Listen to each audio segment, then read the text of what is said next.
जय माँ इंद्राक्षी, जय अम्बे। इंद्राक्षी धाम में दर्शकों आप सभी का हम हार्दिक स्वागत करते हैं। आज के दिन जिन जातकों का जन्म दिवस है, मैरिज एनिवर्सरी है, उन सभी को हमारी तरफ से बहुत बहुत शुभकामनाएं।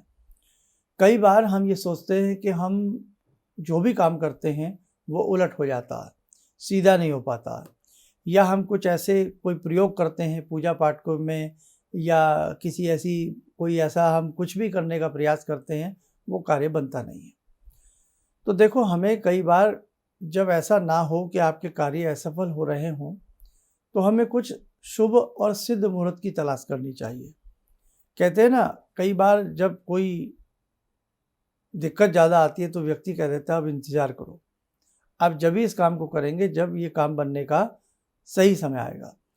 तो उस सही समय का इंतजार ही शुभ मुहूर्त होता है। कई बार जाने अनजाने में हम कई बार ऐसे काम कर बैठते हैं, अचानक सिद्ध हो जाते हैं और हम कहते हैं वाह, ये तो उम्मीद भी नहीं थी ऐसा हो गया। और कई बार हम पूरे तैयारी के साथ, साजो सामान के साथ किसी काम को करते हैं और वो कार्य विफल हो जाता है। फिर हम ऐसा कहते हैं कि साहब इतनी मेहनत की गई लेकिन उम्मीद नहीं थी, कार्य विफल हो गया। तो कई बार जाने अनजाने में हमें शुभ मुहूर्त भी हाथ लग जाते हैं। उसी में से होता है एक रवि पुष्य और गुरु पुष्य। इसके बारे में आपको जानकारी देना है।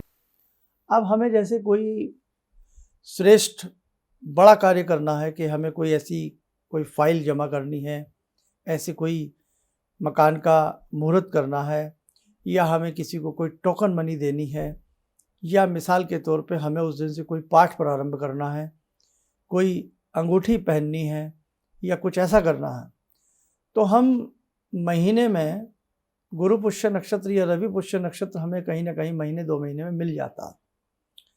तो हमें अगर कोई मुहूर्त ना मिल रहा हो, हमें ये समझ में ना आ रहा हो किन पंडित जी से मिलें, किन आचार्य जी से मिलें, क्या करें, तब आप हमारे कहने से इन 2 मुहूर्त का वेट कीजिए। कैसे? एक रवि पुष्य नक्षत्र, एक गुरु पुष्य नक्षत्र।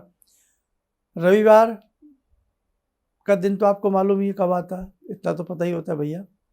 बृहस्पतिवार, गुरुवार, थर्सडे, 27 नक्षत्र होते हैं। इन 27 नक्षत्रों में एक विशेष नक्षत्र होता है जिसका नाम होता है पुष्य नक्षत्र। दिन हो रविवार का, अगर शुक्ल पक्ष का रविवार हो तो अति उत्तम। दिन हो रविवार का और पुष्य नक्षत्र आ जाए, दैट इज रवि पुष्य नक्षत्र। ये रवि पुष्य नक्षत्र बन जाता है। दिन हो थर्सडे का, गुरुवार, वीरवार, बृहस्पतिवार जिसको कहते हैं, पुष्य नक्षत्र आ जाए तो ये बन जाएगा गुरु पुष्य नक्षत्र। समझ गए? आ गया। रविवार हो या बृहस्पतिवार हो, उस दिन पुष्य नक्षत्र हो तो ये रवि या गुरु पुष्य नक्षत्र की संज्ञा इनको दी जाती है। ये ऐसा योग बन जाता है, ये योग शुभ होता है। हमने अनेकों बार आपको बताया, रवि पुष्य नक्षत्र में हम परवाल की जगह जड़ी धारण कर सकते हैं, हम सूर्य की जगह बेल की जड़ धारण कर सकते हैं। बृहस्पतिवार के दिन हमने बताया कि पुखराज के स्थान पर, पुखराज सभी व्यक्ति नहीं पहन पाते हैं, बहुत महंगा होता है, डुप्लीकेसी का भी डर रहता है, हम केले की जड़ धारण करें। अब वो ये एक प्रॉपर वे में आप बहुत सारी चीज़ें नहीं कर पाते। हम बताते हैं केला वो जिस पर फल लगा हो, फिर जड़ हर आदमी को निकालनी नहीं आती, कहीं ना कहीं उसकी शुद्धिकरण में आप लोग दिक्कत कर जाते हैं। तो आसपास किसी से पूछ लें। आज का तात्पर्य केवल हमारा मुहूर्त बताने वाली बात पर टिका है, आज का जो एपिसोड है। तो आप ऐसे दिनों में शुभ ग्रहों के रतन की जगह जड़ियां भी पहन सकते हो।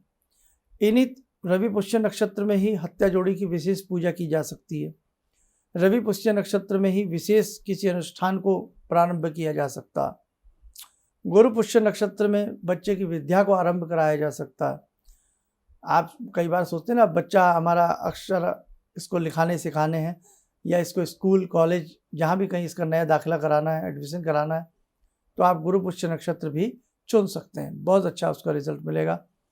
कोई आपको परीक्षा, बड़ी परीक्षा में आपको बैठना है, आप सोच रहे हैं मुझे कोचिंग अपना प्रारंभ करना है, आप इन तिथियों में से कर सकते हैं, इन योगों में से कर सकते हैं।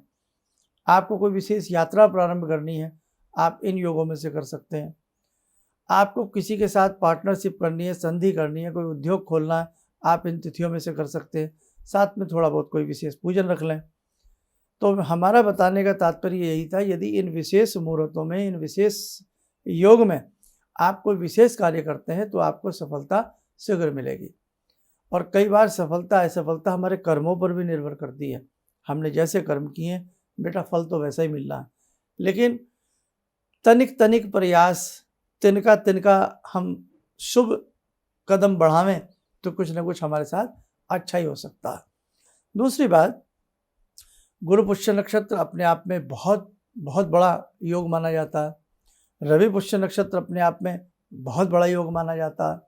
तो अब आप मिसाल के तौर पे आपको सुबह से योगा प्रारंभ करना है। आप हमारे कहने से उसे गुरु पुष्य या रवि पुष्य में करके देखें। बहुत लोग ऐसे हैं कि काम को अधूरे छोड़ देते हैं, आज ये कर लिया छोड़ दिया। बहुत उत्साह के साथ इस काम को करेंगे और 4-5 दिन में जोश ठंडा हो जाएगा। 4-5 दिन सुबह उठेंगे फिर भूल जाएंगे, 4-5 दिन ऐसा करेंगे फिर भूल जाएंगे, वॉकिंग पे जाएंगे फिर भूल जाएंगे या आलस्य आ जाएगा। तो शुभ समय में किसी काम को करें फिर देखें आप चमत्कार। और ऐसे ही इन तिथियों को आप नोट कर लिया करें, इन योगों को नोट कर लिया करें। पंचांग, आजकल वैसे पंचांग लाइए जिनमें तिथि मुहूर्त सब कुछ दिया रहता है। अनेकों पंचांग आते हैं, 50-100 रुपये का आपका वो कैलेंडर नुमा आ जाएगा। उसी में जब बॉक्स जहाँ बना होता है, जहाँ डेट डली होती है, उसी के दाएं बाएं आप छोटे छोटे अक्षर लिखे देखेंगे, वहीं आपको दिख जाएगा कि आज दिन रविवार है और नीचे लिखा है पुष्य नक्षत्र। तो बन गया ना रवि पुष्य नक्षत्र। उसके साथ ये भी लिखा होता है, मेंशन किया होता है, कुछ अच्छे और भी अच्छे बनाने वाले वो होते हैं कि कितने बजे तक रवि पुष्य नक्षत्र रहेगा, यानी कि पुष्य नक्षत्र कितने बजे तक, एंडिंग समय लिखा होता है अक्सर सब चीज़ों का। तिथि भी मिलेगी आपको कि आज अष्टमी है और उसके सामने लिखेगा 12:36, 12:35 या 2:48 ऐसे लिखा मिलेगा। तो वो समझना एंडिंग समय होता है। और ज़्यादातर जो ये इस प्रकार के जो कैलेंडर या पंचांग बनते हैं ज्योतिषी के हिसाब से, तो जैसे भारतीय रेलवे में टाइम होता है ना कि अब 24 बज गए, 25 बज गए जैसे होता है ना, 19 बज गए, 13 बज गए, ऐसे ही इन तिथियों में और आपको नक्षत्रों में टाइम मिलेगा। तो उससे आप अंदाजा निकाल लेना कि इतने बज कर के इतने मिनट तक ये तिथि है, इतने बज कर के इतने मिनट तक ये नक्षत्र रहेगा। तो आप ऐसा बाज़ार से ढूंढिए, क्या बाज़ार से हम बहुत सारी चीज़ें नहीं ले आते, बहुत कुछ ले आते हैं जाको। तो बहुत इसमें ध्यान रखें ना, जागरूक होने की आवश्यकता है। ऐसा कैलेंडर, ऐसी चीज़ें हमारे पास ज़रूर होनी चाहिए, है ना। तो बेटा आज हमने आपको ये बताया, इस मुहूर्त का, इस समय का याद रखना। कोई भी श्रेष्ठ कर्म करना हो और ये लगता हो कि हम कुछ भी करते हैं असफल हो जाते हैं, तो इन योगों को ध्यान रख के आप करेंगे, आपको ईश्वर की कृपा से दैवीय सफलता ज़रूर मिलेगी। आइए समय और चला आज की ध्यान साधना का जुड़ते हैं भगवान सदाशिव शंभु से।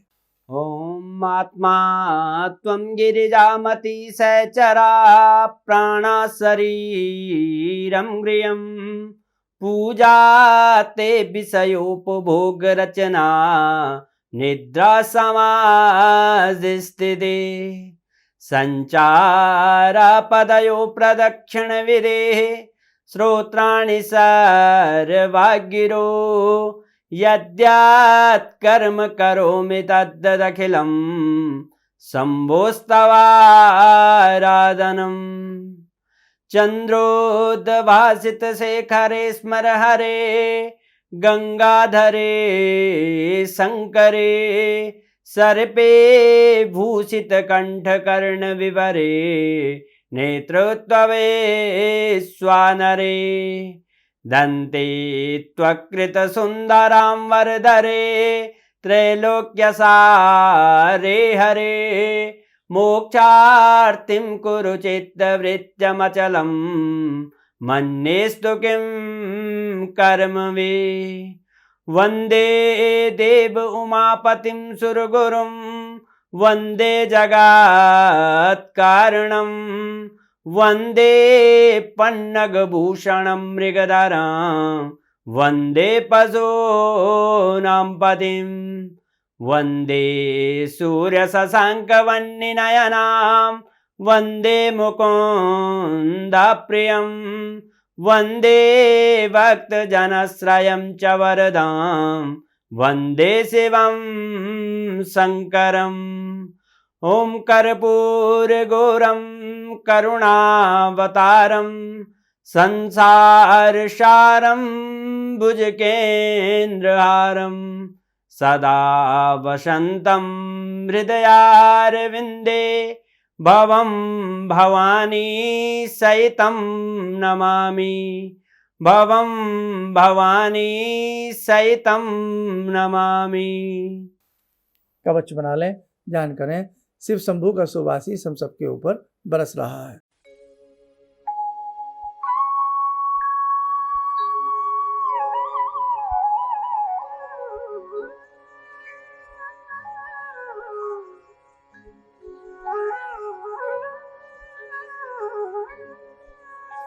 ओम बोलते हुए नेत्र खोलें, सामान्य हो जाए। देखो साधको, बहुत छोटी छोटी बातें हैं, बहुत छोटे छोटे रहस्य हैं, जो हमें पता लग जाए ना तो हम अपने जीवन को बड़ा खुशहाल और समृद्धशाली बना सकते हैं। जो कार्य हमारे अटकल मुश्किलों में है, उन कार्यों को भी हम सही रूप से सरलीकरण करके अपने कार्यों को अच्छा और श्रेष्ठ बना सकते हैं। आगामी समय में बहुत शीघ्र एक बड़ी योजना के साथ हम आपसे सबसे मिलेंगे। एक बड़ा कार्य आप सबके संग करने वाले हैं। बस साधको, आप उसमें जुड़ने का प्रयास करना, औरों को भी जोड़ने का प्रयास करना। आप सब सुखी रहें, स्वस्थ रहें। इन्हीं शुभकामनाओं के साथ हम अपनी वाणी को विराम देते हैं। जय जय अम्बे।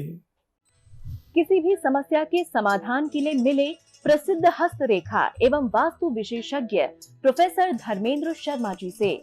नोट: शिविर में भाग लेने हेतु एवं व्यक्तिगत रूप से मिलने के लिए कॉल करने का समय सुबह 10 बजे से शाम 6 बजे तक। हमारे विभिन्न ज्ञानवर्धक कार्यक्रम देखने के लिए आप हमें अभी सब्सक्राइब करें, बेल आइकन को प्रेस करें ताकि आप देख सकें हमारा कार्यक्रम सबसे पहले। और अधिक जानकारी के लिए फेसबुक पेज को लाइक करना न भूलें।